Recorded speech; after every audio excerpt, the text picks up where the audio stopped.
उसको कोई निर्णय नहीं मिलता तब रोती है।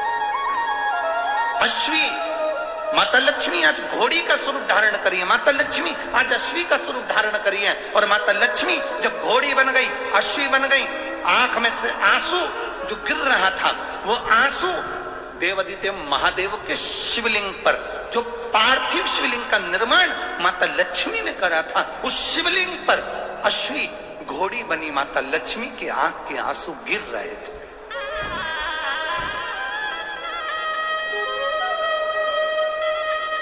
वो अश्रु जो शंकर भगवान के शिवलिंग पर गिरना थे, वो आंसू लक्ष्मी जी के जो जलाधारी थे। समझिएगा, ये शिवलिंग, ये चारों तरफ जो जलाधारी है, ये पार्वती जी का स्थान है। ये जो जलाधारी है ये पार्वती जी का स्थान है। अश्रु जो गिर रहे थे भगवान शंकर के शिवलिंग पर गिरते हुए अश्रु पार्थिव शिवलिंग से नीचे की ओर जा रहे थे और जो जलाधारी थी उस पर आ रहे थे।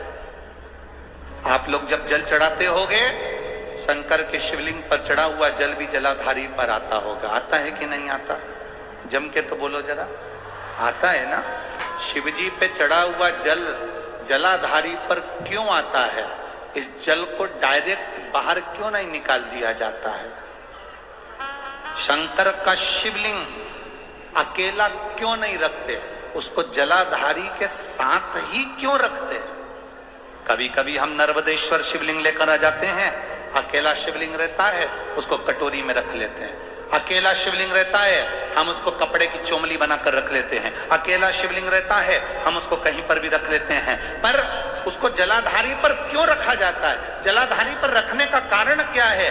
तो महालक्ष्मी शिव महापुराण की कथा कहती है, जब हम शंकर भगवान के शिवलिंग को जलाधारी पर रखते हैं, जल चढ़ाते हैं, वो जल नीचे जलाधारी पर आता है। उसका जलाधारी पर आने का कारण केवल इतना है क्योंकि मेरे देवादिदेव महादेव ज्यादा से ज्यादा समय तब साधना में लगे रहते हैं, उनके नेत्र बंद रहते हैं, उस साधना में लगे रहते हैं। हम जो जल महादेव को चढ़ाते हैं, वो जल जब नीचे जलाधारी पर आता है, वो जलाधारी मां जगत जननी जगदम्बा अम्बा दुर्गा भवानी का स्थान है।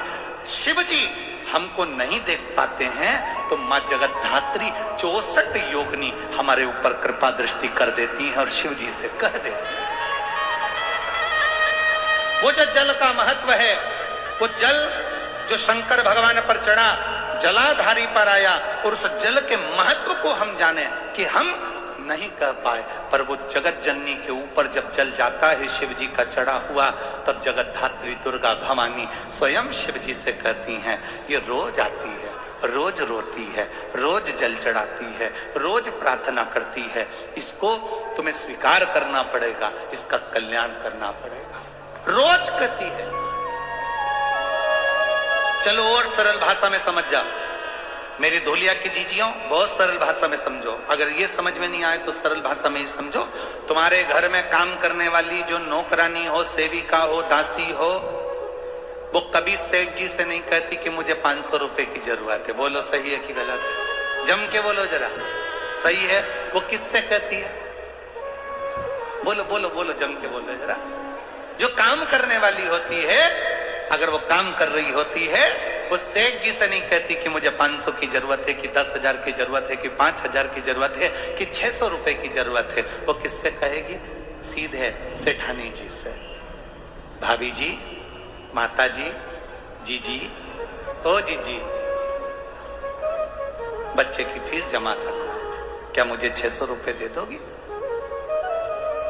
सेठानी चिल्ला के दौड़ती है, अभी तो दी थी तेरे को अगले महीने में, फिर मांगने आ गई तू। जी जी, अब किसके पास जाऊं?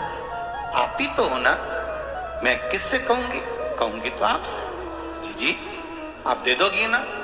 एक बार जी जी मना करेगी, 2 बार मना करेगी, आखिरी में माँ माँ होती है, स्त्री स्त्री होती है, नारी नारी होती है, दिल पसीज जाता है, निकाल कर 500 रुपए ला कर दे।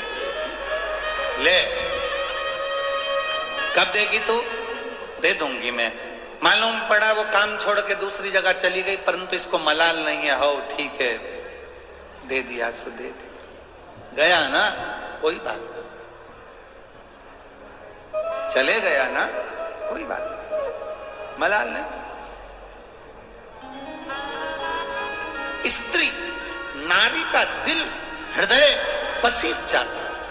शिवजी पे चढ़ा हुआ जल जब जगतजननी जगदम्बा के उस जलाधारी पर आता है तो मां तुरंत जल चढ़ाने वाली नारी के हाथ को देख लेती है, उसके चेहरे को देख लेती है, उसके भाव को पढ़ लेती है और मां जगत धात्री दुर्गा भवानी मां शंकर जी से कह देती है, जो सुबह जल चढ़ाने आती है ना बड़ी दुखी है, आप कृपा करो ना उस पर, आप करुणा करो ना उस पर, आप दया करो ना उस पर।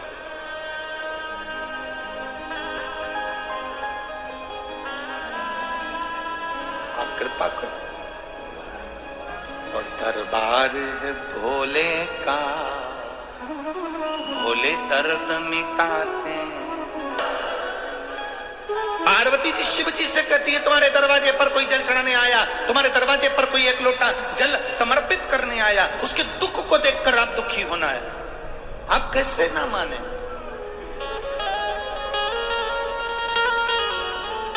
एक बात हमने पहले कही कथा में, आप लोगों के स्मरण में होगा, शरीर में रोग है, बीमारी है, तो एक बेलपत्र जरूर खाओ। रोज नहीं खा सकते तो हफ्ते में एक बार खाओ। हाँ, थोड़ा मुंह छार छार हो जाता है, थोड़ी जिह्वा छार छार हो जाती है, थोड़ा स्वाद कम आता है। अगर चबाकर नहीं खा सकते, मुंह में स्वाद नहीं आ रहा है, छार छार हो रही है, तो हमने पहले भी कहा उस बेलपत्र को ऐसे हाथ में रगड़ कर पीस कर उसकी गोली बनाकर पानी से निकल जाओ। पर उस बेलपत्र का प्रयोग क्या होता है, जैसे उस बेटी का 11 साल की लड़की का लीवर और किडनी दोनों डॉक्टर ने मुंबई में डैमेज कर दी, बता दिए और बताए डैमेज, पर उसने जो प्रयोग करा बाबा ने सुना और 11 साल की बच्ची का लीवर और किडनी वापस काम करना प्रारंभ करा। हम शुगर है, बीपी है, थायराइड है, चर्म रोग है, सोराइसिस है, ऐसी बीमारियां जीवन में आती रहती है, पर वो बीमारियों का हल जरूर है, शिव तत्व पर हल।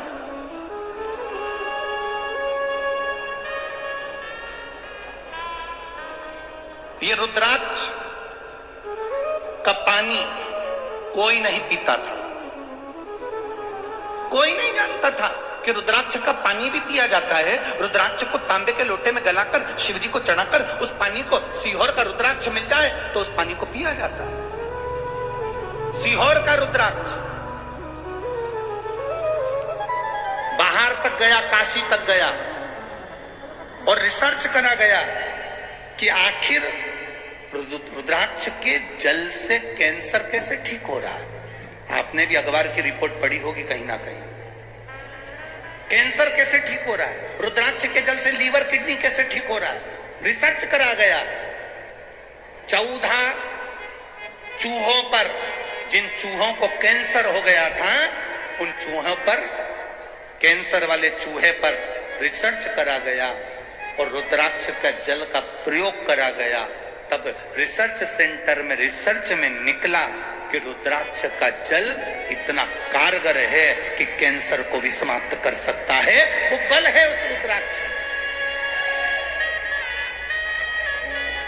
स्त्रियां कहती हैं कि हम रुद्राक्ष पहन सकते हैं, हम रजस्वला हो जाते हैं। स्त्रियां कहती हैं हम गर्भ धारण करते हैं, रुद्राक्ष पहन सकते हैं। बेटियां कहती हैं हम रुद्राक्ष पहन सकते हैं, बेटे कहते हैं हम रुद्राक्ष पहन सकते हैं। शिव महापुराण की कथा कहती है जिसके शरीर के इस भाग के अंतर्गत हृदय के नजदीक में रुद्राक्ष, जिसके गले में लाल धागे में हो, चाहे स्वर्ण में हो, चाहे चांदी में हो, चाहे जिस भाव से आप रुद्राक्ष को धारण कर रहे हो, भले लाल धागे में पहन रहे हो, अगर एक रुद्राक्ष सीहोर का तुम्हारे पास में है या रुद्राक्ष तुम्हारे गले में डला हुआ है, तो इतना विश्वास रखना कि कोई बड़ी बीमारी तुम्हारे करीब में आ नहीं सकती जब तक रुद्राक्ष तुम्हारे करीब में। लोग रुद्राक्ष कब पहनते हैं? जब बीमारी आ जाती है।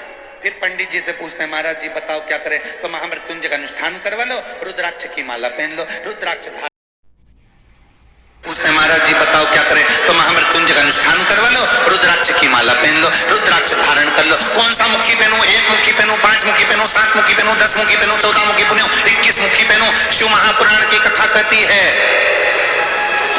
1 मुखी से लेकर 21 मुखी तक रुद्राक्ष होते हैं। शिव महापुराण में 14 मुखी तक रुद्राक्ष बताए गए हैं। यह जरूरी नहीं कि 1 मुखी पहनूं कि 2 मुखी पहनूं, जो बाबा तुमको दे दे रुद्राक्ष तुम्हारे पास आ जाए। ये नहीं कि बीमार हो तब रुद्राक्ष पहनो, बीमार हो तब रुद्राक्ष धारण करो। कोरोना की वैक्सीन तुमको लगाई इसलिए थी कि तुम बीमार नहीं हो, बचे रहो। परंतु लोग रुद्राक्ष कब पहनते हैं? जब बड़ा रोग आ जाता है तब रुद्राक्ष पहनते हैं। बड़ी बीमारी आ गई तब पंडित जी से महामृत्युंजय का जाप करवाते हैं। जब बड़ी बीमारी आ गई तब मंदिर जाना चालू करते हैं। आप अगर पहले से वैक्सीन लगवाए होते तो कोरोना कितना भी आ जाए निकल कर चले जाता, तुझे कुछ नहीं। दुख कैसा भी हो, कष्ट कैसा भी हो।